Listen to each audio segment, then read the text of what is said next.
Hello বন্ধুরা, আজকে আমি তোমাদের জন্য নিয়ে এসেছি পালং শাকের বড়া। তার জন্য আমি পালং শাকগুলিকে ছোট ছোট করে কেটে সেদ্ধ করে নিয়েছি। আর এর মধ্যে তারপরে পালং শাকগুলি চেপে নিয়ে তার মধ্যে কতগুলো রসুন কুচি দিয়েছি, লবণ দিয়েছি, আর আতপ চাল আমি ভিজিয়ে রেখে বাটা করেছিলাম সেটাও আমি দিয়ে দিলাম। আর তার সাথে দিলাম খানিকটা ময়দা, সেটা পরিমাণ অনুযায়ী তোমরা ময়দাটা ইউজ করবে।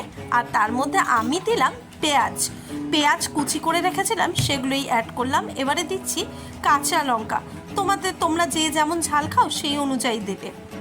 এবারে দিলাম হলুদ, আর এবারে আমি ভালো করে মেখে নিচ্ছি। আর দেখো তৈরি হয়ে গেল এই ব্যাটারটা।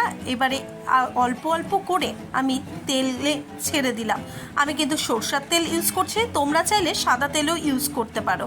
এবারে লাল করে ভেজে নিলেই তৈরি হয়ে যাবে মুচমুচে পালংয়ের বড়া।